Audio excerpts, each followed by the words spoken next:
അതാണ് വോട്ട് പെട്ടിയിലായ ശേഷമുള്ള ഇടത് സ്ഥാനാർത്ഥിയുടെ പ്രതീക്ഷ.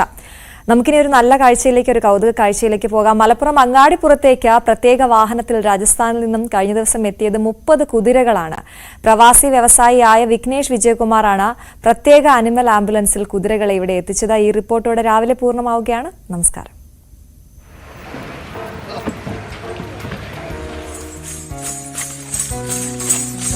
അങ്ങാടിപ്പുറംകാർക്ക് ഇതൊരു പുതിയ കാഴ്ചയായിരുന്നു. കുതിരകളെ പ്രത്യേക വാഹനത്തിൽ രാജസ്ഥാനിൽ നിന്ന് കൊണ്ടുവരിക. ഒരുപക്ഷെ ഇത് ആദ്യമായിട്ടായിരിക്കും കേരളത്തിലേക്ക് ഇത്രയുമധികം കുതിരകളെ ഒന്നിച്ചു കൊണ്ടുവരുന്നത്. രാജസ്ഥാനിൽ നടക്കുന്ന പുഷ്കർ മേളയിൽ നിന്നാണ് വിഘ്നേഷ് വിജയകുമാർ കുതിരകളെ വാങ്ങിയത്. ഇത് ആദ്യമായല്ല ഇദ്ദേഹം കുതിരകളെ വിവിധ സംസ്ഥാനങ്ങളിൽ നിന്നും ഇങ്ങോട്ട് കൊണ്ടുവരുന്നത്. ഇപ്പോൾ കൊണ്ടുവന്ന 30 എണ്ണം കൂടി ചേർക്കുമ്പോൾ 63 കുതിരകളാകും അദ്ദേഹത്തിന്റെ കൈവശം.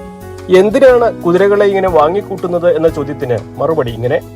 മെയിനായിട്ട് ഇതിൻ്റെ ഒരു മോട്ടീവ് എന്ന് പറഞ്ഞു കഴിഞ്ഞാൽ, ഇന്ന് ഇപ്പോഴത്തെ ഒരു യങ്ങർ ജനറേഷൻ പല കാര്യങ്ങളിലായിട്ടും മനസ്സുകൊഴപ്പം എല്ലാവരും മൊബൈൽസ് അല്ലെങ്കിൽ മറ്റു പല കാര്യങ്ങളിലേക്കും വഴിതിരിഞ്ഞു പോകുന്ന ഒരു അവസ്ഥ നമുക്കിപ്പോൾ കാണാം.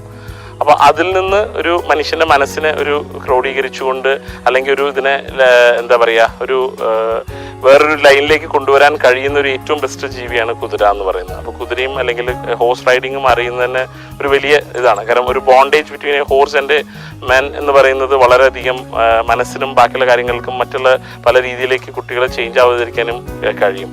അപ്പോൾ അങ്ങനെ ഒരു ആശയം കൂടി വെച്ചുകൊണ്ടാണ് കേരളത്തിലേക്ക് ഞാനിപ്പോൾ ഇത്രയധികം കുതിരകളെ കൊണ്ടുവന്ന്. കുതിരസവാരി കൂടുതൽ ജനകീയമാക്കുവാനും ഇതിനെ വിനോദസഞ്ചാരവുമായി ബന്ധപ്പെടുത്തി കൊണ്ടുവരാനും ചില പദ്ധതികളും അദ്ദേഹത്തിന്റെ മനസ്സിലുണ്ട്. നമുക്കിതിൻ്റെ ഹോഴ്സ് റൈഡിങ്ങും അതേപോലെ തന്നെ എൻഡ്യൂറൻസിൻ്റെ ചില കാര്യങ്ങളും കേരള ടൂറിസത്തിന് ഞാൻ പറഞ്ഞില്ലേ, കണ്ടമാനം ഹോഴ്സ് ഷിപ്സുള്ള യൂറോപ്യൻസ് ഇവിടെ വരുന്നുണ്ട്.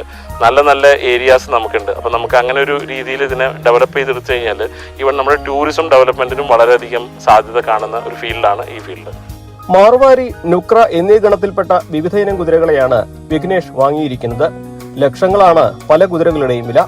കുതിരകളെ അങ്ങാടിപ്പുറത്തെ മീൻകുളത്തേക്കാവ് ക്ഷേത്രത്തിൽ എത്തിച്ച ശേഷമാണ് ഫാമിലേക്ക് കൊണ്ടുപോയത്. നേരത്തെ ഗുരുവായൂർ അമ്പലത്തിൽ കാണിക്കയായി സമർപ്പിച്ച താർ ലേലത്തിലെടുത്തും അമ്പലത്തിനു വേണ്ടി പുതിയ മുഖമണ്ഡപം സമർപ്പിച്ചും വിഘ്നേഷ് വിജയകുമാർ വാർത്തകളിൽ ഇടം നേടിയിരുന്നു. ന്യൂസ് 18 മലപ്പുറം.